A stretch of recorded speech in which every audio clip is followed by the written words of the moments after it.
guys, I'm Dave. And I'm Len. And today we played Armored Fighting Vehicle, a game that Len made because he found some deficiencies in Tank, the game itself, because Tank had simultaneous movement and stuff. So why don't you tell them about the game? Well, like I said, it was a derivative of Tank, exclamation point. A game that was very popular with my war game club, but after a while we got tired of the simultaneous movement because it's just, when you had a full scenario, you had about 24 units and you had to write your plot every turn, and that got tiring. Mm-hmm. So we tried various methods, like, one side goes and then the other side goes. Another one is you move one at a time, alternating. And I had developed one using cohesive points. And what it is, you use a cohesive point to either move a unit or formation, or you lose them if you're taking casualties. Because the idea is once, if you move too much and you take too many casualties, you begin to fall apart real fast.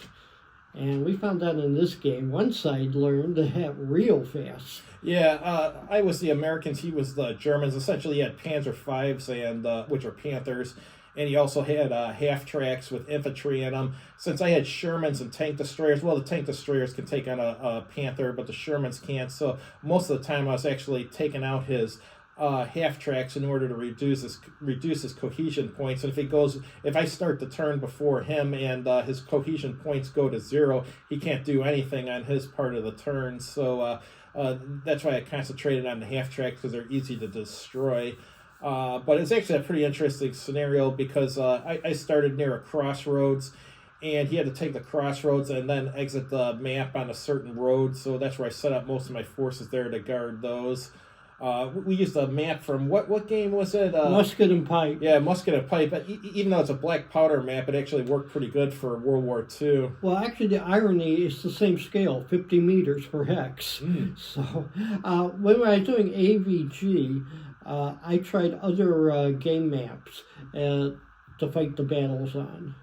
Because it was, it had variety. Because when we're doing using only the tank map, it's like, okay, I got this berm ridge where I always make my stand, and I delay you over. I always delay to put some forces in this forest to delay you for a couple turns. It had more variety. You had with this game map, we had more open terrain, which worked in the Americans' favor, because his tank destroyers could start pounding lumps on me. Mm-hmm. One thing is interesting is that he had Sherman and anti-tank guns. They could not penetrate my frontal armor. However, if you hit and not destroy, I lose a cohesion point. That was part of but on the penetration roll, if I get a 1 at... I don't think does it destroy you if I get a 1 on it? Yes. Oh, it does. So it's like a 1 out of 10 chance of destroying them. The 57 millimeter guns and the Shermans are pretty useless against the Panthers. Actually, 75 millimeter guns on the Shermans. 57 millimeter. No, I'm talking about 57 millimeter anti-tank guns. The Shermans had 75 shorts like they usually do, but... Yeah, because... Well, actually, the idea behind that is, you may not penetrate the hull, but you might knock off the radio antenna or jam the turret, because sometimes what happens is that you don't penetrate the hull, but you knock off the tank treads. So the crew says, well, hell with this, and they leave the tank. Yeah, 57 is enough to do damage to tank treads. The original anti-tank gun the Americans had, that 37 millimeter, unlike a Panther, I don't even know if that could go through the treads on that. It was so weak. But I don't know. I should look that up, because they're side armor, but you never got in position for the side armor. Yeah. Of course, I was making sure you never got it, because I maneuvered them carefully, using the hill to block the side. Well, I would have had to advance on you to get on your side, and I didn't want to do that. Yeah, because you know that even with your bonus and cohesion points, you would start losing them fast. Yeah. So. Well, I mean, it's essentially an offensive-defensive battle. You were the offensive, we were the defense. So, I mean, we just tried having our anti-tank guns dug in and stuff, and just tried keeping our tanks in a position where we could actually shoot them. Yeah. I was wondering if I should use a system instead of. Well, what we did is that, well, if you go down to a threshold of minus cohesion points, you are considered to have routed. So, otherwise, you play 10 turns and then you roll the dice to see if the game ends. So we played, what, about 13 turns before Yeah. the dice ended the game? Yes. So, if I should have like a preservation point, like if you lose 20% of your force, you bug out. Hmm.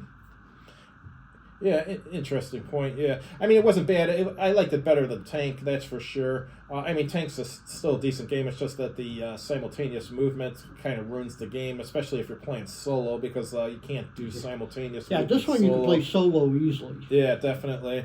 Yeah, one thing also is that actually when I played Tank last week, I revisited the combat system and I realized it actually wasn't that bad. That was a gripe I had also too, because my belief is that in these type of tactical games, you shoot to determine whether you hit and then penetrate. And with Tank, it was combined in the combat results Yeah, it was. table. Yeah. So This one's more like Flames of War or something where you hit and try to penetrate. yeah. Well, Flames of War is even more ridiculous than that. Well, not hit and penetrate isn't ridiculous, but if I recall correctly, Flames of War, you hit, you penetrate, and then you roll this for firepower. So there's like 3 rolls to try and destroy that tank. One thing, there is in Belgium a Tiger 2 that was abandoned. And since this is a big heavy thing and nobody wants it, in front of some roadside cafe, it sits there. And the thing is, if you ever seen it, there's these little grooves in it. And then there's also these circular pressure things, something you... What these are is that either the anti-tank rounds that bounced off, they do a little drilling in before they bounce off, or the heat rounds from the bazooka. Yeah. And that didn't penetrate. Mm-hmm. So, tanks, Panzer 5s can take a lot of big hits. If we had Panzer 4s, the game would have been over sooner. I had a book. It was based on data from, I don't know if it was Aberdeen Proving Ground or what. They took all these captured German tanks from World War II, and they fired all the different types of U.S. weapons against them to test the penetration at different ranges and stuff. It was really interesting. I should have never sold the book. But after reading that, I could tell that a lot of these war games, the way they do penetration and stuff, was completely wrong. Well, I was saying that information, I think Tractics back in the 70s used that information. Oh, okay. So we've always debated that this is under ideal conditions. It's possible that if you're shooting at long range against a moving target or targets back, things might be different. Mm-hmm. I know, like a Panther front armor, it was saying that a Sherman tank had to be, a Sherman with a 75 had to be like less than 50 yards away, and I think it said a Sherman with a 76 had to be less than 200 yards away to have any chance of penetrating the front armor whatsoever. Yes. And that's how we based our war games on. Yeah. But some of the stuff like Flames of War has like the Brumbar, I don't know if you're familiar with that vehicle, German vehicle from World War II, where they gave it like some super high side armor value, whereas reading that book, it didn't have super high armor on the sides like that or the back. A self-propelled artillery gun? Yeah, with like a real short barrel, so it could fire at a real high trajectory and stuff. It was almost like closer to a mortar than even a howitzer. Because I must say, they would have thinner armor. Well, the front armor on it actually was thick, but Flames of War gave it super thick side armor too. Yeah, because I looked it up, because all I remember is that a lot of these self-propelled guns were like, they used the chassis from the Panzer I, mm-hmm. which is basically a glorified training I think some of them even used the Czech 38T chassis, like kind of like a Martyr. Yeah, because then I think in 42 they started converting those into either assault guns. German assault guns were infantry support. The Jag Panzers were the tank destroyers. Yeah. They had the high velocity gun. Mm. So, Yes, and your tank destroyers prove their worth. Yep. So. Only problem is with a tank destroyer is if you have to move the gun left or right, you have to actually move the vehicle. So, I mean, if the enemy's coming straight at you, that's not an issue. But if they're kind of going on an angle or going perpendicular to you, then that's a real issue trying to aim at the vehicle with those. But I mean, that's generally not what happened. What generally happened is the tank will be going straight at you. Well, the thing is, with the American ones, you had an open turret, and that would be vulnerable to small arms fire. But tank destroyers are not meant to get close to the enemy. Close to the infantry, yeah. Yeah. So. Well, the American ones were just basically thin-skinned vehicles with powerful guns. Yeah, because what they were is like Shermans. They put on a... or not a Sherman...